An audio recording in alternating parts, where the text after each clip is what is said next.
মনেরে মাঝে মাঝে একটু বালিশে মাথা লাগাইয়া বুঝাইও, ও মন, মানুষ তো ঘুমের ঘরেও মারা যায়, যায়নি?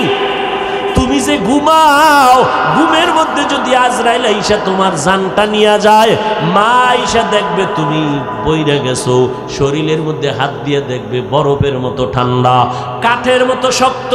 মা একটা চিৎকার দিয়ে বলবে, তোরা কই? আমার বাবা এখন দুনিয়াতে জিন্দা নাই। কান্না করে করে শেষ করবে, আর তুমি মা বলে ডাকতে পারবা না। এখনো সময় আছে, তওবা করো, মনেরে বুঝাও রে মন। আমার মতো যুবক জীবনে মাদ্রাসায় পড়ে নাই, জেনারেল লাইনে থাইকাও যদি নবীর তরিকা মতো চলতে পারে, 5 বেলার নামাজ পড়ে, আমি কেন পারবো না? আল্লাহ বুঝি শয়তানের ধোকায় আমাকে হালাকের রাস্তায় চলে গেলাম। এখনো সময় আছে, আল্লাহকে মনে মনে ডাকো আর বলো। জোরে বলার দরকার নাই, মনে মনে আল্লাহকে বলো, ওই আল্লাহ দয়ার মালিক, এত অন্যায় করেছো, তোমার অন্যায়ের খবর যদি মা বাবা আপনজনেরা জানতো, কেউ তোমার সাথে হাসি মুখে কথা বলতো না। আল্লাহ জানার পরেও একবারও রাগ করিয়া পানি বন্ধ করে নাই, খানা বন্ধ করে নাই। তোমার আমার গুনার কারণে আল্লাহ পাক সম্মানের চেয়ার থেকে ফালাইয়া দেয় নাই, বরং আল্লাহ ডাকে, বান্দায় তওবার ঘরে ফিরে আয়, আর গুনাহ করিস না রে যুবক, এখনো সময় আছে, তওবা কর। কত আর গুনাহ করবি? সূর্যের গরম সহ্য করতে পারো না রে ভাই, গুনাহ নিয়ে কবরে গেলে জাহান্নামের আগুনের গরম কেমনে সহ্য করবা? মশার কামড় সইতে পারি না, কবরে গেলে পোকামাকড়ের কামড় কেমনে সহ্য করবা রে বাবা? একটু চিন্তা করিও, মনে মনে আল্লাহকে বলতে থাকো, আল্লাহ কত আর অপরাধ করব, এই জীবনে তো কম অন্যায় করি নাই। আজকে মনে হয় জানো, এই ময়দানে আমার মতো অপরাধী কেউ নাই। আমার অপরাধের কারণে আমার হাত না পাক, চোখ না পাক, জিহ্বা না পাক, অন্তর না পাক। আজকে তওবা করলাম, আল্লাহ যতদিন বেঁচে থাকবো আর কোনোদিন নামাজ ছাড়বো না, মা বাবারে কষ্ট দিব না। এ যুবক, ওই মা বাবার দোয়া ছাড়া আগাইতে পারবা না। ওই মা বাবার দোয়া আর কান্নার কারণে আজ আমি মানুষ হইয়া চেয়ারে বসছি। ওই মা বাবার চোখের পানি আর দোয়া, ওই মা বাবার চোখের পানি আর দোয়ার কারণে যুবক পরীক্ষায় পাশ করেছো। ওই মা বাবার চোখের পানি আর দোয়ার কারণে তুমি টাকার মালিক, বাড়ি গাড়ির মালিক হয়েছো, সম্মানের চেয়ার পেয়েছো রে ভাই। ওই মা বাবারে ভুলিয়া গেছো কেন? ওই মা বাবার দোয়া ছাড়া সামনে আগাইতে পারবা না। ওই মা বাবা যার বেঁচে আছে, পায়ে হাত রেখে বলি, বাসায় গিয়া মাকে গিয়া বলি, শো মা, আমার মাথায় হাত বুলাইয়া দাও। ও মা, কত বেয়াদবি করেছি, তুমি আমার কথায় কষ্ট পাইয়া কান্না করেছো, আমাকে দয়া করে মাফ করে দাও। ওরে মা বাবায় না খাইয়া তোমাকে আমাকে খাওয়াইতে,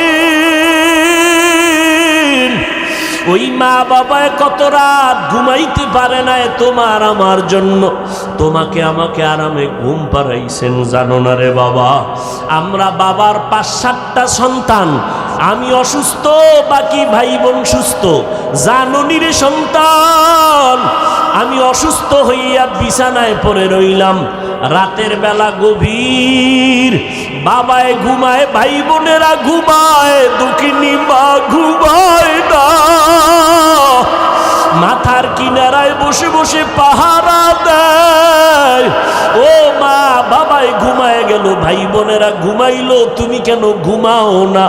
মা কয়, বাবা তোরে রাইখা আমার চোখে ঘুম আসে না।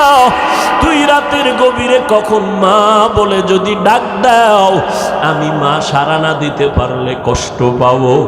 যেখানেই থাকো, এমন একটা দিন নাই মা টেলিফোন করে খোঁজ খবর নেয় না। আজকে যার মা নাই, বাবা নাই, বড় এতিম। ওর কাছে জিজ্ঞাসা করো মা বাবা কত বড় সম্পদ। ঈদের নামাজ পড়িয়া যুবক ছেলেটা কবরের কিনারায় হাউমাউ করে কান্না করে। ও যুবক, ঈদের দিন সবাই আনন্দ করে, তুমি কবরের কিনারায় কান্না কেন করো? যুবক বলে ভাইজান, গত ঈদের নামাজে আমার আব্বাকে নিয়ে এক যায় নামাজে ঈদের নামাজ আদায় করেছিলাম, আমার মা মাথায় হাত দিয়ে আদায় করবে। ও সন্তান, ওই মা বাবারে যারা এখনো পাইছো দোয়া নাও, মা বাবার থেকে দোয়া নেওয়ার চেষ্টা করো। আর যার মা বাবা কবরে 2 ফোঁটা চোখের পানি ছেড়ে একটু দোয়া করিও রে বাবা। ওই মা বাবায় কত দোয়া করেছে তোমার আমার জন্য, এখনো সময় আছে, বেয়াদবি করবা না। অন্তর থেকে আমার মাওলার কাছে তওবার নিয়তে বলো, আল্লাহ মরে গেলে যাব, হায়াতের মালিক আল্লাহ, ইজ্জতের মালিক আল্লাহ, আজকে থেকে আর নামাজ ছাড়ব না, ওলামায়ে কেরামের বিরোধিতা করব না, মা বাবার দোয়া নিয়ে চলবো, 5 বেলার নামাজ পড়ব, স্কুলে পড়ি যেখানেই থাকি নবীর সুন্নাত অনুযায়ী চলবো। আজকে থেকে আল্লাহ তোমার বিরুদ্ধে যাব না, আর কোনোদিন নবীর তরিকার বাইরে চলবো না। তওবা করার মতো যদি অন্তর তৈরি হয়, তবে এটাও একটা সত্য কথা, আবু জাহালকে 13টা বছর নবী বয়ান দিয়েও কালেমাওয়ালা বানাতে পারেন নাই। এই জমিনে কিয়ামত পর্যন্ত আবু জাহালের মতো শক্ত পাথরওয়ালা অন্তরের কিছু মানুষ থাকবে, হাজারো বয়ানে তাদের দিলটা নরম হবে না, চোখে পানি আসবে না, তওবার নিয়ত করবে না, বরং ময়দানের বাইরে গিয়া গীবত শেকায়াত করে করে আলেমদের বিরোধিতা করে গুনার পাল্লা ভারী করবে। আর একদল মানুষ ওমরের মতো মেজাজ, তওবার নিয়তে ময়দানে ঢুকবে, গুনার কথা স্মরণ করে যখন কবরের কথা স্মরণ হবে কান্না শুরু করে দিবে। এমন তওবা করে বের হবে, জীবনে আর গুনার কাছেও যাবে না। যাদের অন্তর তৈরি হয়ে গেছে, আর জীবনে আল্লাহকে বেজার করব না, নবীর তরিকার বাহিরে চলব না, মা বাবারে কষ্ট দিব না, ওলামায়ে কেরামের বিরোধিতা করে গুনাহগার হব না, দেশ জাতির বিরুদ্ধে ষড়যন্ত্র করব না, এমন তওবা করার যদি কারো অন্তর তৈরি হয়, অন্তরে যদি কোনো ধরনের দুর্বলতা না থাকে, আর দাড়ি কাটবা না, নামাজ ছাড়বা না, মা বাবার সাথে বেয়াদবি করবা না, তওবা করার মতো যদি খাঁটি নিয়ত হয়, যাদের খাঁটি নিয়ত আছে তাদেরকে বলবো 2টো হাত আমার আল্লাহকে দেখাইয়া দাও। আয় আল্লাহ, হাতগুলো কবুল করে নেন, তওবা কবুল করে নেন, তওবার উপরে মজবুত হইয়া আমাদের চলার মতো তৌফিক দান করেন, আমিন। আল্লাহ কয় মাথা নত কর, কোরআনের দরজার সামনে আলিফ লাম মিমের তালা লাগাইয়া দিছি, এই তালাটা যদি খুলতে চাও ঘাড় সোজা করে খুলতে পারবি না। যে এত কিছু জানো, এখানে আসলে মাথা নত করবি, এখানে আসার পরে এই অবস্থা তৈরি হবে আমি কিছুই জানি না, আমার কোনো এলেম নাই, এলেমের দৌরত্ব নাই। যদি এতই মাস্তানি করো, এলেমের বাহাদুরি করো, আলিফ লাম মিমের তর্জমাটা কইরা ভিতরে ঢুক। এখানে আইসা কেন লেখলা? সমস্ত মুফাসসিরিনে কেরাম লেখছে নিচে দিয়া আলিফ লাম মিম আল্লাহু আলামু বিমুরাদিহি বিজালিক। আলিফ লাম মিমের অর্থ আমি মুফাসসির জানি না, মাওলানা জানি না, আল্লাহ এর রহস্য ভালো জানেন। এই কথা দিয়েই তোমার মাথা নত করে দিলাম, মাস্তানি করবা না, আমি ভাব অন্তরে নিবা না, আলিফ লাম মিম দিয়েই মাথা নত করে ভিতরে ঢুকো, কিছু পাইবা। আর বাহাদুরি যদি করো, কিছুই পাইবা না। আল কিবরিয়া উরিদাই, পয়গম্বর বলেন আল্লাহর চাদর, কুদরতের চাদর হলো অহংকার। এটা বান্দা অহংকারী করার কিছুই নেই। অহংকার এই জমিনে করার পেছনে অনেক পুঁজি আছে। কেউ এলেমের অহংকার করে, এলেমের অহংকারী করতে গিয়া ইবলিস ধ্বংস হয়ে গেল। অনেক বড় আলেম ছিল ইবলিস, অনেক বড় আরেফ, অনেক বড় আলেম ছিল, আবেদ ছিল। ইবলিসের মধ্যে আবেদের গুণ ছিল, আরেফের গুণ ছিল, আলেমের গুণ ছিল, কিন্তু আল্লাহর আশেকের গুণটা ছিল না, এই জন্য ধ্বংস হয়ে গেল। এরে নবীর উম্মতের দল, অহংকারী এটা আল্লাহর কুদরতের চাদর, যারা এটার নিয়ে টানছে তারা ধ্বংস হয়ে গেছে। ফেরাউন ধ্বংস, নমরুদ ধ্বংস, সাদ্দাত ধ্বংস, আবু জাহাল আবু লাহাব ধ্বংস হয়ে গেল।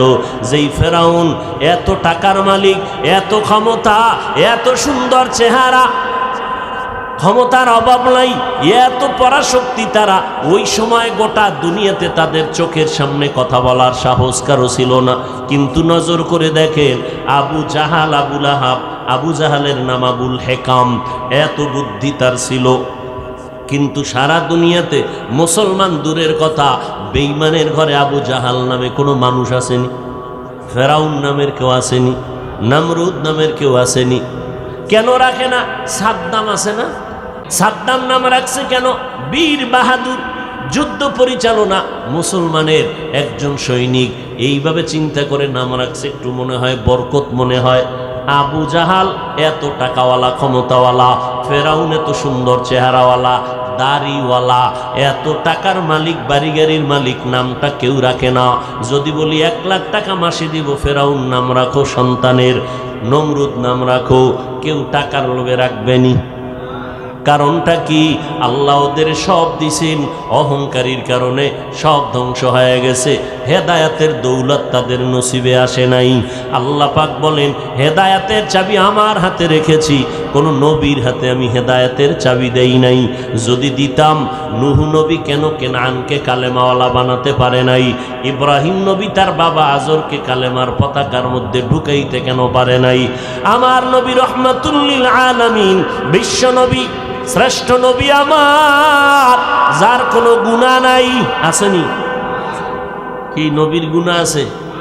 যারা বলবে নবীরা মাসুম না, নবীরা নিষ্পাপ না, তাদের ঈমান চলে যাবে। নবীরা সব হলো নিষ্পাপ, সমস্ত আম্বিয়া কেরাম নিষ্পাপ, এবং তারা কিয়ামত পর্যন্ত তাদের রওজার মধ্যে থাকবেন জিন্দা। যারা বলবে মরা নবী কবরে জিন্দা না, তারা ভণ্ড। নবীরা কবরে মরা না জিন্দা? মরা বলার মতো পণ্ডিত আছে না নাই? অভাব নাই। এরা আবার আমাকে যুক্তি দিয়ে পেছ ফালায় দেয়, যদি জিন্দা হয়, কোরআন শরীফের আয়াতে আছে আল্লাহ এগো রিজিক দেয়, তো রিজিক দিলে কি দেয়? আটার রুটি না ভাত? যদি যাই দেও, খায় কেমনে? ওই 2 জায়গার ভিতরে প্লেট গেলাস কই পা? এরকম বাজে বাজে কথা বইলা সাধারণ মানুষের ব্রেনকে আটকায় দেয়। এক কথায় আমি জবাব দিলাম, যারা নবীদেরকে জিন্দা কবরে মানে না, সংক্ষেপ জবাব, তারা বাতেল, তারা ভণ্ড।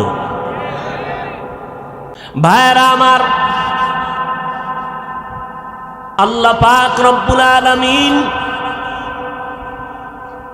অহংকারীদের পছন্দ করেন না। যেই ফেরাউনের এত দাপট, কিন্তু মাটি পর্যন্ত তার লাশ গ্রহণ করে নাই, মশা মাছিও গ্রহণ করে না। কোথায় আজ ফেরাউনের লাশ পড়ে আছে আপনাদের জানা আসেনি? কোটি টাকার মালিক দেখো, অভাব হয় না দূর, গরিব ঘুমায় আরাম করে মনটা বাহাদুর। ফেরাউনের লাশটা দেখো মিশর জাদু ঘরে, খায় না মাটি পোকা মাছি সবাই ঘৃণা করে। হৃদয়ে থাকিবে যার নম্রতা সদা, রহমত আসিবে সেথা প্রভুর ওয়াদা। বড়র বড়াই থাকলে দিলে রহমত আসবে না, নিজেকে নিজে ছোট মনে করিও সাদা।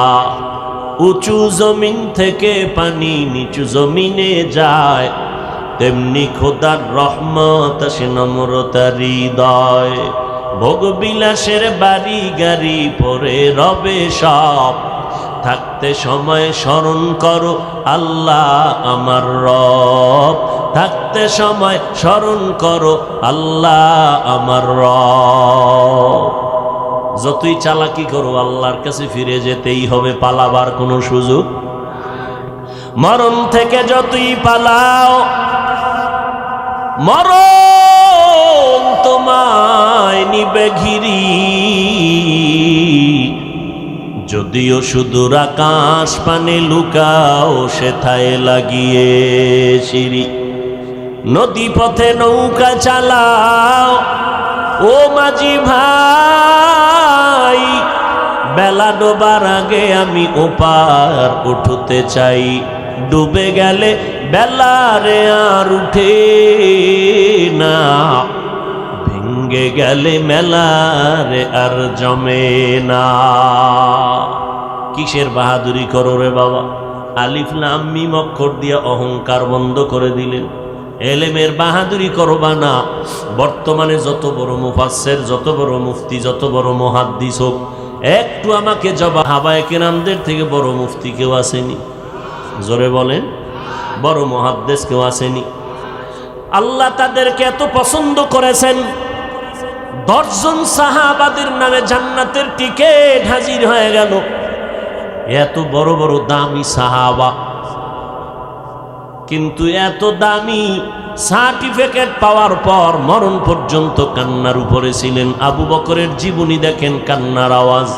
ওমরের জীবনী, কান্নার আওয়াজ। ওসমানের জীবনী, কান্নার আওয়াজ। হযরত আলীর জীবনী, কান্নার আওয়াজ। রাদিয়াল্লাহু আনহুম আজমাইন। এমন একজন বিশ্ববিখ্যাত ভালো আল্লাহওয়ালা পাবেন না যার জীবনে কান্না নেই। অহংকার তো দূরের কথা, ওমরে ফারুক এত বড় বীর, যাকে শয়তান ভয় পায়, মদের বোতলওয়ালা নিয়ে রাস্তা দিয়ে মদের বোতল নিয়ে যাচ্ছে, ভয় ওমর আসতেছে। এমন ভয় পাইছি, আল্লাহ ওমরের হাত থেকে বাঁচাও, কারণ ওমরের সামনে কথা চলে না, তরবারি চলে। আল্লাহ তুমি আমাকে বাঁচাও, আমি আর গুনার কাছে যাব না, জীবনে মদ পান করব না। ওমরের হাতে যখন বোতল চলে গেল, তাকায় দেখে পুরা বোতলে এক ফোঁটা মদ নাই, পুরাটাই দুধ হয়ে গেছে। সেই ওমর চোখের পানি ছেড়ে কাঁদেন আর বলেন, আমার আল্লাহ যদি ঘোষণা করেন সব মানুষগুলো জান্নাতে যাবে, একজন মানুষ জাহান্নামে যাবে, আমি ওমর বড় ভয় পাই। সেই